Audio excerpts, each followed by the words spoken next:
Soundwave out the door, and we have the wonderful Travis and Michael of Coheed And Cambria right here. What's the biggest misconception about Coheed And Cambria? That we all sit around at home all day and play Dungeons and Dragons. You know what I'm saying? Well, we've always gotten this nerd tag, you know what I mean? And that's fine. It's the conceptual side too, you know, like that'll, you know, because the band has a concept that goes with the lyrics. And Plus, if you show any musicality in your craft these days, people just assume you sit home with your pud in one hand and your instrument in the other your entire life. Yeah, if you don't write dumb songs about cars and girls. Exactly. God forbid you have some substance and you're a nerd. That's one of the things I like about your band is I think a lot of people, not even just musicians, but underestimate people and underestimate their intelligence and dumb it down and do the lowest common denominator. And it's nice to hear something that kind of really creeps into your head and kind of, you're like, whoa. Thank you so much. That's like the hugest compliment.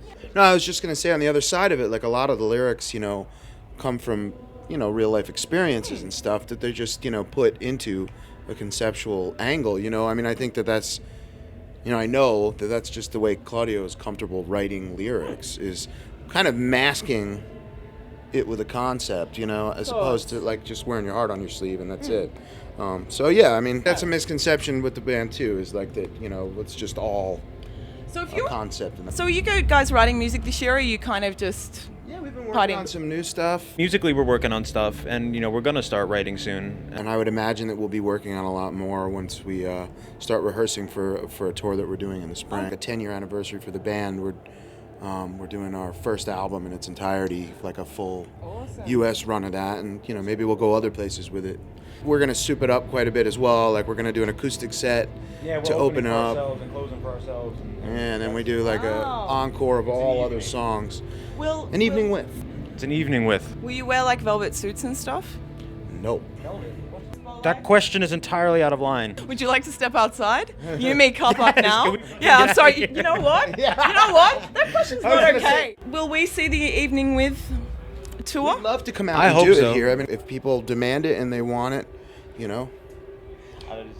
Yes. So guys, if you're on the Twitter or the YouTube, go and bombard it with comments saying, yes, we'd like you to come back. Get us back here. I love playing Australia so much. If we could do like 4 or 5 nights in each city, I would.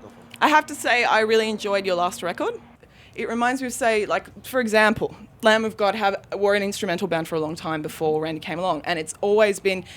The word dissonance sort of came to me in that there's a lot of stuff going on simultaneously without competing, without ego. Thanks. I don't think we really knew how it was going to turn out, but we got into bed with Atticus and Joe Barresi, and I think it worked out really great. They were definitely like the fifth and sixth members of the band. The input that they had changed the way the record felt. And like you said, it's like a soundscapey is the word I would use. Julio writes a lot of the... You know, he writes stories and he does all the comic books. How does the writing process work in your band? Well, most of the time it'll be that Claudio will have the skeleton of a song and we kind of pass it around. And I mean, but it depends. The title track, Year of the Black Rainbow, we actually did in the studio as a band. Being in the studio and recording is one of my favorite parts about doing this gig, dude. And like being a professional musician, because I just really like the pressure of being in the studio and I really like the relationship between producer and musician. I love... direction, like two-way directions, you know what I mean? But Atticus was like speaking like Britishism, like direction, and it's so... What's a Britishism? A Britishism is something that only British people understand. Because like think of like Michael Birnbaum and Chris Bittner. Me and Chris Bittner would sit there and I would know what he's talking about. He's like, you know, play it with, you know, with like a little more clouds in your sky or something, whatever, just for an example, you know what I mean? And I'd be like, all right, I'm right there with you, buddy. Here you go, some clouds in the sky. But Atticus would come say this crazy stuff, and I'd be like, I don't understand what you want. But this, in turn, we had like a lot of fun, and a lot of really crazy things came out of it, and ideas. Joe Barresi, I mean, like first Queens of Stone Age record, he's got a pretty impressive. And Atticus as well, there's like this weird Australian connection doing Nick Cave and the Bad Seeds stuff. And I thought that's... Do you guys listen to much Bad Seeds or Grinder Man or anything? I've always loved Nick Cave and the Bad Seeds. The Grinder Man, the newest album, I don't have yet, but I like everything before that. He's a storyteller the way, you know, you guys are storytellers. Absolutely. And there's... Yeah, and it's interesting. Just try and understand it. That's John Farnham. Yeah, that's sad, really, but it's sad that that's what sticks out for you. But you know why I know that song so well? Because Heart did it live on the Essential Heart. That's what you get. There's the Essential Heart, which is like a 2-disc, has all of like Heart's greatest hits, and they have doing that song live, and it's amazing. Just imagine Ann Wilson tearing that shit up. Wow. I love that song. Have you guys ever done karaoke? Yeah. This guy right here is a What's your best song? I used to love to do Christopher Cross Sailing. Oh, but I do a lot of them, but I would do Christopher Cross Sailing, and I would make it to the microphone with feedback, and I'd say, it's porpoise sounds. This is porpoises, and then I'd be like, listen, it's the seagulls. And then I'd be asked to leave. Karaoke is a delicate art, and we have shattered the paradigm. Hi. We just got off stage, and it was awesome. I am a sweaty mess. You are a sweaty mess, but that's how it should Beast. I'm having a brewski, and we're gonna watch some Iron Maiden. Possibly, we're gonna rush over there. be. So you're going surfing. Yeah, me and Chris are going surfing on Tuesday. It's like this. Day off. Hopefully, and that's it. It's a pretty good holiday, really, isn't it? That's gonna be amazing. It's been like 8 years since I've been surfing or like any kind of wave. I'm excited, man. Awesome. And then it's never been in Australia, so that's gonna be Welcome. Thank you. Excellent. Hi, how you doing? This is Blaze James, celebrity manager Celebrity of manager. Coheed and Cambria. That's right. I'm more famous than the band. He is. Give him a demo, he'll give you a deal. Give him a demo, he'll give you a deal. This is magic. This is the magic of Soundwave. It's like a pirate ship. You guys have a time? We've got all the mod cons. We've got drinks. We've got band members. I reckon they'd be pretty I awesome like to watch at him karaoke. karaoke. Yeah. He's a damn good karaoke. This is what I hear, so I wanted to capture the magic of Travis Do and some Van Halen or. My favorite's Christopher Cross. Off this thing, come on. I like that one better. what do you do when you get lost in New York City? The best that you can do, the best that you can do is fall in love. Ooh, that was terrible. No, I'm- Yeah. We both f***ing hooch. This is why I'm not in a band. No, it wasn't just you. It was yeah, me too. we both suck. Because you went, and I went, Have a lovely time. Next time we'll do ball and strokes. Private eyes. Okay, wait a minute. I can do that. Huh? I want you. Yeah. I'm watching you.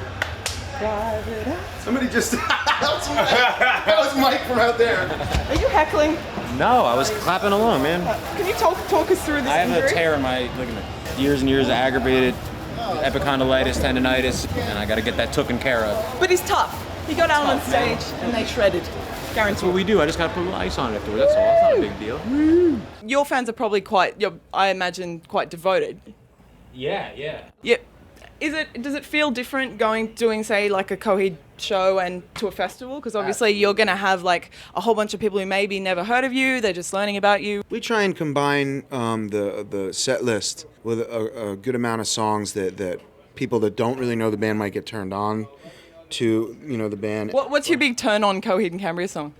I don't know. I think that obviously "Welcome Home" is one of our biggest songs, so that's got to go in the set, And there's an older song as a Favor House Atlantic, and we'll put those songs in, but as well as we'll put some like fan favorites, like on this run during the festivals we're playing a song called "The Crowing," and that's a song that you wouldn't normally think we'd put in a festival set, but for some reason it just felt like it would work.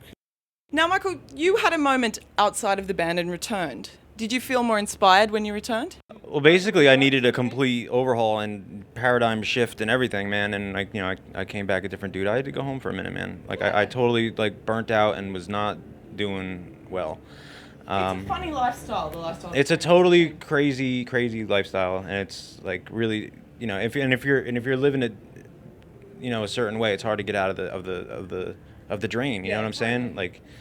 The guy from Baroness once said to me, he's like, people don't understand how much you give up to have the life of a touring musician. It's not Are you kidding? You give up everything. Yeah. This is 100% what I do, and that's it. You know what I'm saying? Like I'm not like, I have this thing, and then sometimes I do this. No, this is all I do. And everybody I meet and everybody I begin a relationship with, I have to preface it with, listen, I'm gonna be gone for all the time, But I don't know what else to do, man. I sit home for a month and I go stir crazy, and I go on tour until I can't move anymore. Yeah. We've been doing it for a decade now, and that's longer than most bands get to these days. So. Well, I'm so glad you came back. Thank you. Hey. Thank you. Yeah, I'm really glad I did too. On that note, I hope you guys have an awesome show, and we look forward to seeing it. And good luck with everything. And thanks for being awesome. High five. High five. Woo!